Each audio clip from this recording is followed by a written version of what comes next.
Good afternoon, everyone. It's Thursday, June 25th. I'm Stephanie Haney. Thanks for joining me back here at 3 News Now, where we give you your top headlines from WKYC.com and our WKYC app, which you can find in the App Store if you're on an iPhone device, on an iOS device, or in the Google Play Store if you are using an Android device. We have just gotten the new numbers in from the Ohio Department of Health related to COVID-19, and there has been a big surge in cases. Governor Mike DeWine's press conference is underway right now, and he just said this surge in cases is not due to an increase in testing. So there's been a lot of conversation about that. That's what Governor DeWine has just said about this new number of cases. Here's how the numbers break down. Today we are seeing 892 new reported cases of COVID-19. That's a big increase from what we saw yesterday. Yesterday we saw 632 new daily cases reported. That brings our total number of COVID-19 cases all the way back to March 9th to now 47,651. So today seeing 892 new cases, and again, Governor Mike DeWine saying that is not because of an increase in testing, which is similar to what we're seeing in other states around the country that are experiencing surges. In some places, there is a 20% positive rate of testing. That's not where we're at in Ohio right now, but we do have 892 new cases today, and that is a huge increase from what we have been seeing. The total number of deaths is now 2,772 related to COVID-19. This is down from what we saw yesterday. Now remember, this can be a lagging indicator because it does take time for people to experience the symptoms of the virus, but today we are seeing 17 new reported deaths from COVID-19. That's up from down from yesterday when we saw 20 reported deaths from COVID-19. The total number of hospitalizations related to COVID-19 here in the U.S. is now 7,502. This number is also down from yesterday. We're seeing 55 new reported hospitalizations for COVID-19 today. That's down from 68, and that's down from 87 on Tuesday. So that number is going down at this time. The total number of ICU admissions is now 1,897, with 11 new ICU admissions today. That's up by just one from yesterday. There were 10 new ICU admissions reported on Wednesday. On Tuesday, we saw 24 new ICU admissions reported.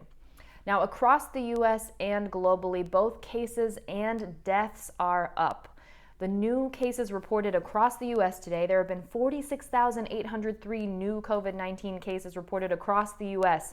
That's up significantly from Wednesday when we saw about 23,000 new cases. So again, Wednesday we saw 23,000 new cases reported in the U.S. Today we're seeing about 47,000, more than double new cases reported in the U.S., bringing that total to just under 2.4 million cases in the U.S. The total number of deaths in the U.S. is now 122,177. Almost 900 new deaths reported today, 898 to be exact. That's almost double what we saw yesterday. We saw 508 new deaths reported yesterday across the U.S. We're standing still at that 25% mark in terms of the U.S. percentage of the global cases and global deaths. Globally, there is now almost 9.5 million reported cases of COVID-19, with almost 200,000 new cases reported globally today. And for the number of deaths, there are now a total of 484,092 global deaths related to COVID-19. Today, we saw 5,803 new globally reported deaths. This is according to Johns Hopkins University. We have an update for you about the 2020 Pro Football Hall of Fame game. It has officially been canceled, along with the enshrinement activities, along with all of the festival activities that so many people, including my family, my friends, look forward to in Canton, which is my hometown. They've decided they will be postponing everything until next year, 2021, when they hope everything will be safer and hopefully we won't be dealing with COVID-19 coronavirus here in Ohio. So the events will now be scheduled to take place from August 5th through the 9th, 2021, next year. They are calling it Twice as Fun in 21. David Baker, the president and CEO of the Pro Football Hall of Fame, said this: "The health and safety of our Hall of Famers, fans, and volunteers who make Enshrinement Week so special remains our top priority. The Hall will honor the centennial class of 2020 next August, along with what promises to be an equally spectacular class of 2021, as part of a multi-day celebration of football with an atmosphere that will deliver for fans twice the fun in 21.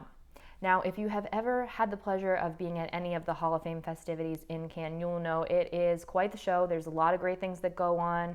There's a big parade, there's a local parade, there's a national parade that's televised.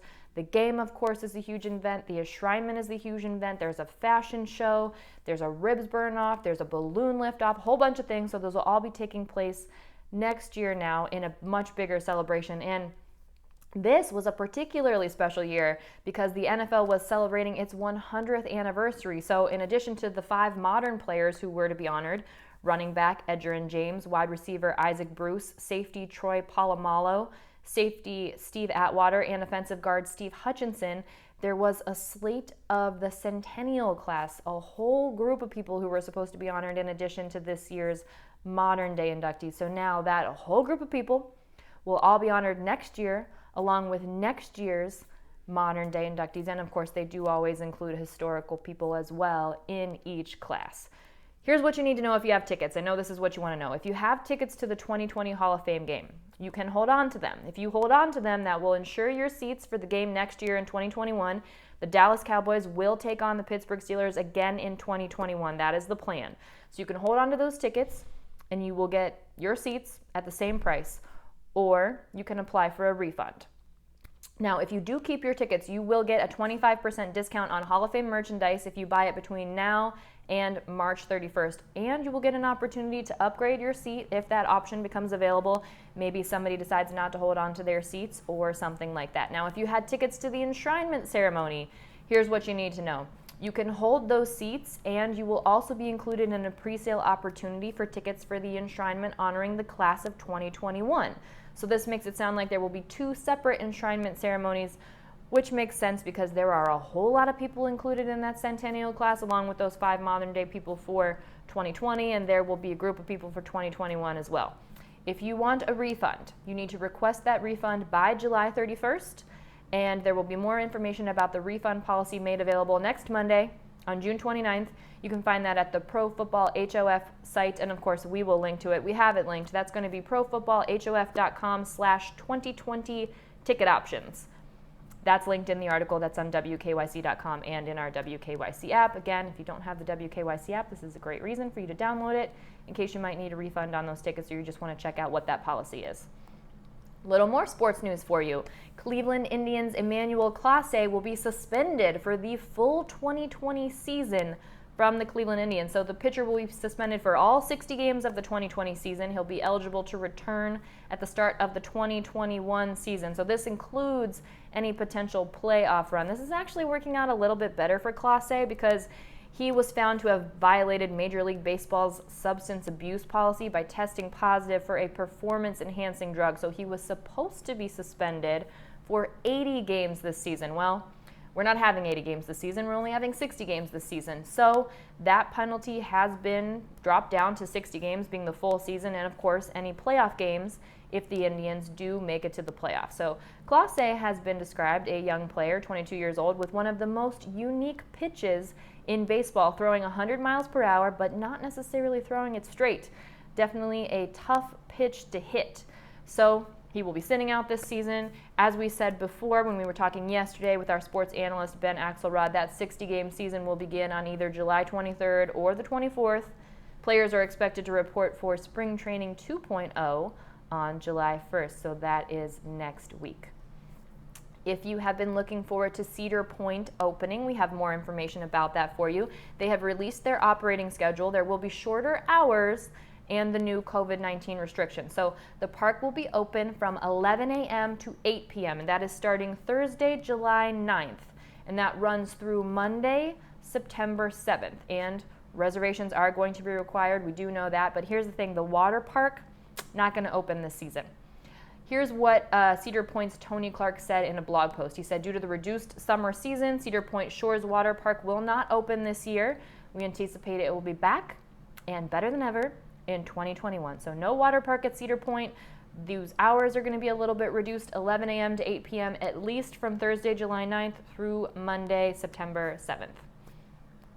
Here's some good news. If you don't like the look of front license plates here in Ohio on July 1st, you don't have to have one anymore, because there was a law that was signed into law. This started out back in April when they decided to make it so that you only have to have one license plate on a vehicle. So if you have just a regular, ordinary vehicle that you do your running around in, that's fine. You'll have to have your license plate on the back of it. But if you have a commercial tractor, as some people do here in Ohio, you have to display the license plate on the front of the vehicle. This is going to save the state $1.5 million, as well as saving people who didn't have front license plate holders on their cars, because lots of places don't require a front license plate. So I know I've been in a situation before where I had to put a hole in the front bumper so that I could hang that license plate. Now you're not going to have to do that anymore. You only have to have it on the back if you're driving a regular vehicle. But if you got that commercial truck, again, you do have to have it on the front of your commercial tractor, not truck. We are the 20th state to do this, so we are in good company.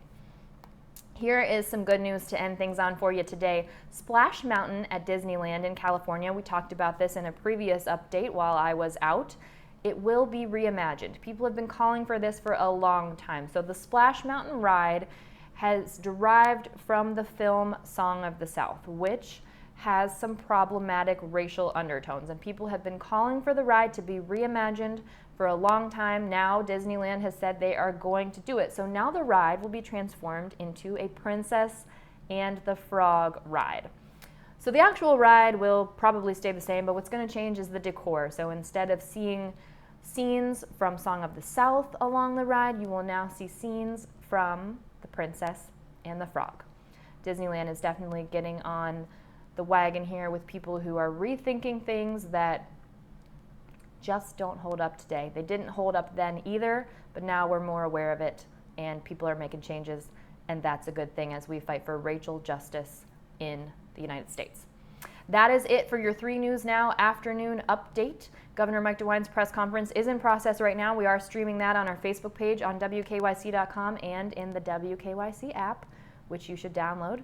If you don't already have it, you can get all of our shows there as well. If you don't have cable, you can watch those live, like What's New at 5 p.m. We'll all see you with the trending stories and your entertainment news. Also, What Matters Most at 6 p.m., Front Row at 7 p.m., and What's Next at 11 p.m. That's it for today. I'll see you back here tomorrow morning at 11 a.m. with your 3 News Now early update. I'm Stephanie Haney.